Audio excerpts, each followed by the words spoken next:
السلام علیکم ورحمۃ اللہ وبرکاتہ۔ ناظرین، ایک دفعہ کا ذکر ہے کہ میں ایک جگہ سے گزر رہا تھا تو راستے میں ایک بڑی عمر کا شخص شیخ عاطف صاحب کی ترجمانی کرتا نظر آیا۔ میں تھوڑا قریب ہو کر بیٹھ گیا۔ وہ شخص کہہ رہا تھا کہ دنیا اس کے لیے بہت چھوٹی ہے جس کی طلب بآسانی پوری ہو جاتی ہے، اور اس انسان کے لیے دنیا بہت بڑی ہے جس کی طلب کبھی پوری ہی نہیں ہوتی۔ کہنے لگے کہ جو دنیاوی نظام جو ہے وہ ایک گھڑی کی مانند ہے، گول گھومتا رہتا ہے۔ جس طرح 12 بجے کے بعد 1 بجتا ہے اور 11 بجنے کے بعد یقینی بات ہے کہ 12 بجیں گے، بالکل ویسے ہی انسان جس حالت سے شروعات کرتا ہے اسی حالت میں لوٹ کر واپس آ جاتا ہے۔ یہ اللہ تعالیٰ کا نظام ہے، وہ ہر کسی کو اس کی مراد تھوڑی تھوڑی دیتا ہے اور پھر دیکھتا ہے کہ اب یہ انسان کیا کرتا ہے۔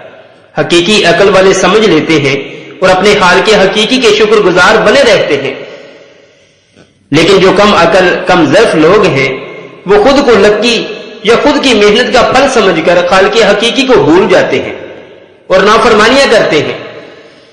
لیکن پھر جب اللہ ان سے اپنی نعمتیں واپس لے لیتا ہے، پھر یا تو شکوہ کرتے ہیں یا غم زدہ ہو کر خود کا نقصان کر لیتے ہیں۔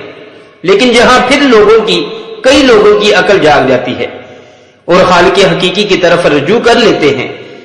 مجھے یہ بات سن کر بہت حیرانگی ہوئی کہ واقعی ہی اس شخص کی بات 100% سچ ہے۔ ہمارا معاشرہ تو مال و زر کی ہوس میں پل رہا ہے، غریب کو حقیر اور امیر کو تعظیم بخشی جاتی ہے۔ پھر سمجھ آئی کہ یہ ایک آزمائش ہے۔ مال و دولت آج کا سب سے بڑا فتنہ ہے، اور ایک مزے کی بات، آپ جتنا مرضی پیسہ کما لیں، دنیا میں سب سے زیادہ جو چیز بے وفا ہے وہ یہ مال و دولت ہی ہے۔ جتنا مرضی پیسہ کما لیں، یہ کسی ایک کا کبھی نہیں ہوتا۔ آج آپ کے پاس ہے تو کل کسی اور کے ہاتھ میں ہوگا، پرسوں کسی کی تجوری میں بند ہوگا، لیکن یہ بند کرنے کے بعد بھی نہیں ٹکتا، یہ آخر جگہ بدل ہی لیتا ہے کسی نہ کسی بہانے سے۔ اور اسی طرح یہ مال و دولت بالکل کمزور تر بھی ہے۔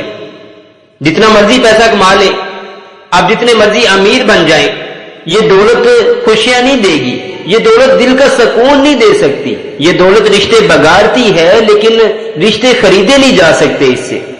ایک آخری بات غور کیجئے، ایک وقت ہوتا ہے کہ آپ ننگے ہی پیدا ہوتے ہیں، پھر دیکھتے دیکھتے مال و زر بنا لیتے ہیں، مثالی دنیا قائم کر لیتے ہیں، اور پھر آخر کار سب کچھ چھوڑ چھاڑ کر ننگے ہی لوٹ جاتے ہیں۔